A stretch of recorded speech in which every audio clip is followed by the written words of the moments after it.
and attended by the souls of the dogs and also by the souls of the sacred whittled sticks, which figure prominently at the festival. The Goldi, neighbours of the Gilyaks, treat the bear in much the same way. They hunt and kill it, but sometimes they capture a live bear and keep him in a cage, feeding him well and calling him their son and brother. Then, at the great festival he is taken from his cage, paraded about with marked consideration, and afterwards killed and eaten. The skull, jawbones, and ears are then suspended on a tree as an antidote against evil spirits. But the flesh is eaten and much relished, for they believe that all who partake of it acquire a zest for the chase and become courageous. The Orochis, another Tungusian people of the region of the Amur, hold bear festivals of the same general character.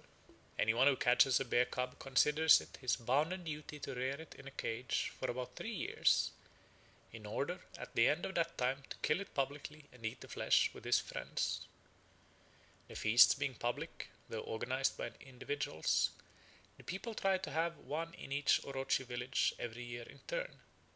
When the bear is taken out of his cage, he is led about by means of ropes to all the huts, accompanied by people armed with lances, bows, and arrows. At each hut, the bear and bear leaders are treated to something good to eat and drink. This goes on for several days until all the huts, not only in the village but also in the next, have been visited. The days are given up to sport and noisy jollity. Then the bear is tied to a tree or wooden pillar and shot to death by the arrows of the crowd, after which its flesh is roasted and eaten. Among the Orochis of the Tunja River, women take part in the bear feasts, while among the Orochis of the River Vi, the women will not even touch bear's flesh. In the treatment of the captive bear by these tribes there are features which can hardly be distinguished from worship. Such, for example, are the prayers offered to it both alive and dead, the offerings of food, including portions of its own flesh, laid before the animal's skull, and the Gilyak custom of leading the living beast to the river in order to ensure a supply of fish, and of conducting him from house to house in order that every family may receive his blessing. Just as in Europe, a May tree, or a personal representative of the tree spirit, used to be taken from door to door in spring, for the sake of diffusing among all and sundry the fresh energies of reviving nature. Again, the solemn participation in his flesh and blood, and particularly the Aino custom of sharing the contents of the cup which had been consecrated by being set before the dead beast, are strongly suggestive of a sacrament, and the suggestion is confirmed by the Gilyak practice of reserving special vessels to hold the flesh and cooking it on a fire kindled by a sacred apparatus, which is never employed except on these religious occasions. Indeed, our principal authority on Aino religion, the Reverend John Batchelor, frankly describes as worship the ceremonious respect which the Aino pay to the bear, and he affirms that the animal is undoubtedly one of their gods. Certainly the Aino appear to apply their name for God, Kamui, freely to the bear, but as Mr. Batchelor himself points out, that word is used with many different shades of meaning, and is applied to a great variety of objects, so that from its application to the bear we cannot safely argue that the animal is actually regarded as a deity. Indeed, we are expressly told that the Aino of Sakhalin do not consider the bear to be a god, but only a messenger to the gods, and the message with which they charge the animal at its death bears out the statement. Apparently the Gilyaks also look on the bear in the light of an envoy dispatched with presents to the Lord of the Mountain, on whom the welfare of the people depends.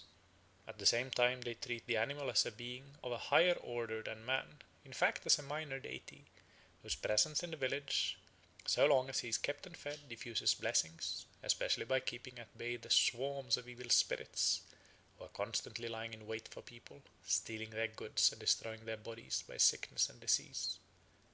Moreover, by partaking of the flesh, blood, or broth of the bear, the Gilyaks, the Aino, and the Goldi are all of opinion that they acquire some portion of the animal's mighty powers, particularly his courage and strength. No wonder, therefore, that they should treat so great a benefactor with marks of the highest respect and affection. Some light may be thrown on the ambiguous attitude of the Aino by comparing the similar treatment which they accord to other creatures. For example, They regard the eagle owl as a good deity, who by his hooting warns men of threatened evil and defends them against it. Hence he is loved, trusted, and devoutly worshipped as a divine mediator between men and the Creator. The various names applied to him are significant both of his divinity and of his mediatorship. Whenever an opportunity offers, one of these divine birds is captured and kept in a cage, where he is greeted with the endearing titles of beloved God and dear little divinity. Nevertheless, the time comes when the dear little divinity is throttled and sent away in his capacity of mediator to take a message to the superior gods or to the Creator himself. The following is a form of prayer addressed to the eagle owl when it is about to be sacrificed. Beloved deity, we have brought you up because we loved you, and now we are about to send you to your father. We herewith offer you food, inao, wine, and cakes. Take them to your parent, and he will be very pleased. I have lived a long time among the Ainu, where an Ainu father and an Ainu mother reared me. I have now come to thee. I have brought a variety of good things. I saw while living in Ainu land a great deal of distress. I observed that some of the people were possessed by demons, some were wounded by wild animals, some were hurt by landslides, others suffered shipwreck, and many were attacked by disease. The people are in great straits. My father, hear me and hasten to look upon the Ainu and help them. If you do this, your father will help us. Again, the Ainu keep eagles in cages, worship them as divinities, and ask them to defend the people from evil. Yet they offer the bird in sacrifice, and when they are about to do so they pray to him, saying, O precious divinity, O thou divine bird, pray listen to my words. Thou dost not belong to this world, for thy home is with the Creator and his golden eagles. This being so, I present thee with these inao and cakes and other precious things. Do thou ride upon the inao and descend to thy home in the glorious heavens. When thou arrivest, assemble the deities of thy own kind together, and thank them for us, for having governed the world. Do thou come again, I beseech thee, and rule over us, O my precious one, go thou quickly. Once more, the Ainu revere hawks, keep them in cages, and offer them in sacrifice. At the time of killing one of them, the following prayer should be addressed to the bird. O divine hawk, thou art an expert hunter. Please cause thy cleverness to descend on me. If a hawk is well treated in captivity and prayed to after this fashion when he is about to be killed, he will surely send help to the hunter. Thus the Ainu hopes to profit in various ways by slaughtering the creatures, which, nevertheless, he treats as divine. He expects them to carry messages for him to their kindred, or to the gods in the upper world.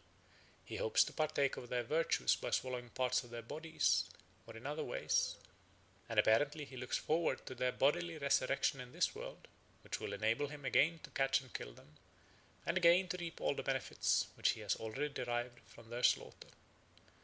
For in the prayers addressed to the worshipful bear and the worshipful eagle, before they are knocked on the head, the creatures are invited to come again, which seems clearly to point to a faith in their future resurrection.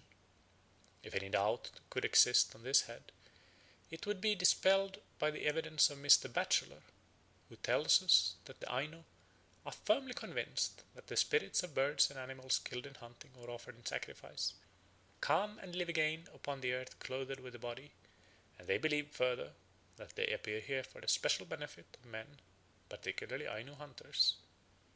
The Ainu, Mr. Batchelor tells us, confessedly slays and eats the beast that another may come in its place and be treated in a like manner. And at the time of sacrificing the creatures, prayers are said to them which form a request that they will come again and furnish viands for another feast, as if it were an honour to them to be thus killed and eaten, and a pleasure as well. Indeed, such is the people's idea. These last observations, as the context shows, refer especially to the sacrifice of bears. Thus among the benefits which the Ainu anticipates from the slaughter of the worshipful animals, not the least substantial is that of gorging himself on their flesh and blood, both on the present and on many a similar occasion hereafter, and that pleasing prospect again is derived from his firm faith in the spiritual immortality and bodily resurrection of the dead animals. A like faith is shared by many savage hunters in many parts of the world, and has given rise to a variety of quaint customs, some of which will be